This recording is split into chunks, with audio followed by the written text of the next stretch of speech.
we're back to our image, and I've had a little bit of time to just meditate over it. As you can see, I've put in some light streaks. I'm not sure if I'm totally happy with these light streaks, so I'll just show you. We'll grab our previous brush from our previous lesson, which I've just saved out, which you can quite simply do here. And I'll hit F5 to get rid of that, and I'll just create a new layer, and maybe just grab some colors and X just to switch from forward to front, and I might just amp up the opacity and flow, and okay. So we want to do this and just flow with the image and where we think we would have our streaks. As you can see, I'll flip with X, and X will just flip through foreground and background color. And I'm just trying to flow with where I think streets would be and where lights would probably come out. I mean, after a while, I did this pretty quickly, so I'm just trying to build this up a little more. I might actually go to a deeper color and try that. And I'm just, once again, just detailing this up and just trying to flow with what I think is actually there. It's always good to give yourself a little time so you can analyze your image and see what exactly you think is working and what's not working. Sometimes I do tend to find when I finish an image, I'm quite happy with it, but when I go back to it, there are so many things that I would just change, and this is no different. And as you can see, my pen is, I'll just bring it up, sensitive to pressure. So the less pressure I do, I can start with very light strokes at the back, and they gradually probably just get a little thicker and a little more brought out at the front. Okay, so we have our strokes coming out.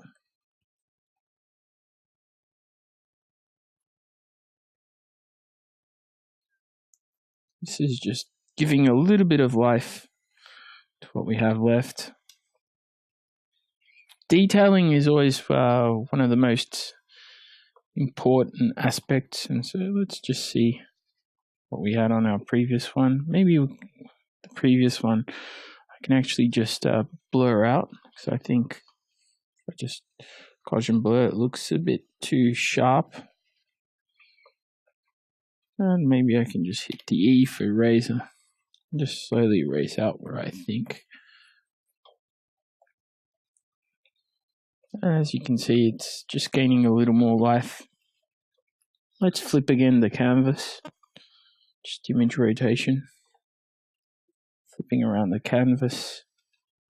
I still think there's not really enough depth as it should be, and maybe we can even have something happening here, a lens flare or something. So I've just googled around an image. I'll bring in that lens flare, and it's just a simple lens flare that I've googled around, but it's quite noisy, and I kind of like the color, so I'm just going to crop that so to get rid of that white border, and I'll just bring that in and get rid of that. Nope, I don't want to save it, and I'll just bring that to the top and set to screen mode.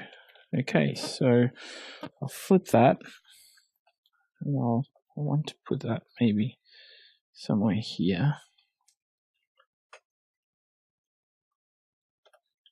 And so I'll hit eraser, and I'll just erase softly into that. Or maybe just something like so.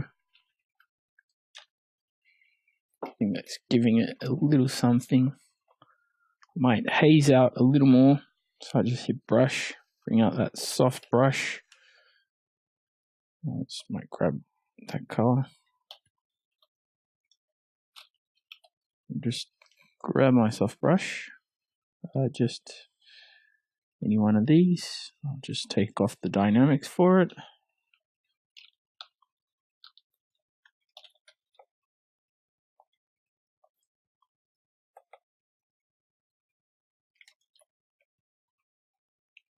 See how that's affecting it. Maybe just bring it slowly down. Just maybe my cloud brush might be a good brush. Just scroll up.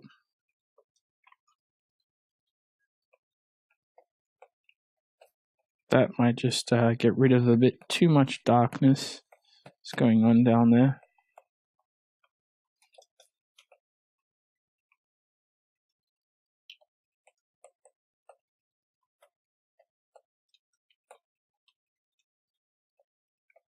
Okay, let's go into our overlay.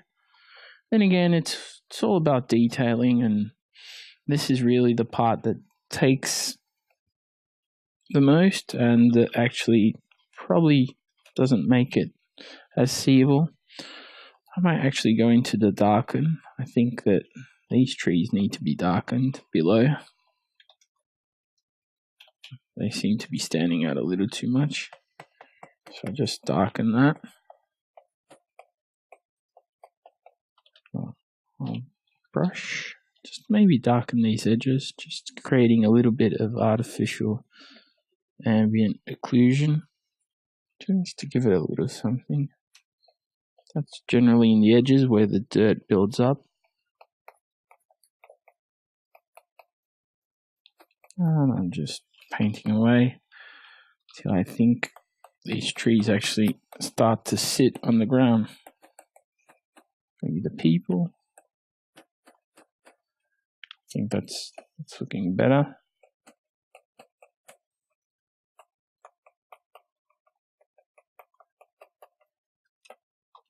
And here also, just getting really into it, really.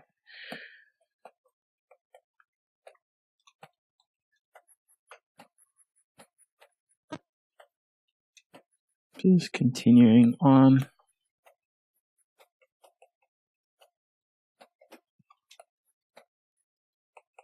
And just as you can see, things are really starting to sit much better. These trees, they would have sort of a shadow around where they sit.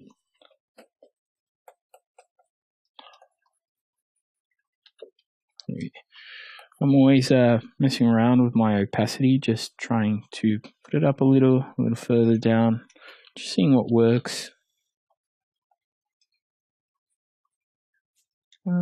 Just detailing around the building a little bit. Continuing on. And maybe we have a little more overlay. Just probably grab a white and see what happens.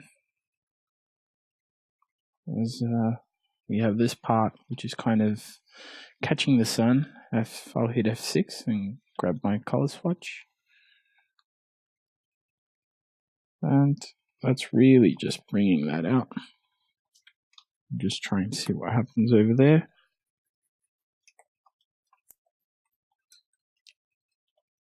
And I might just start to get into a little more detail. I think these buildings might also deserve just to get some highlights. So we might actually just start painting in some highlights in our next lesson. And I think we also might just need to touch up something around the sun. And we'll also need to add our final adjustments to this. But let's just see how we're going so far. Yeah, it's really coming together. Let's just paint very quickly. Just a little more into that. And there we go. That looks fantastic. I'm quite happy with that. So I'll see you in the next lesson, and we'll start to bring out a little more of the highlights and just paint in some more highlights and just probably apply our final image adjustments and also fix our sun. So I will see you in the next lesson.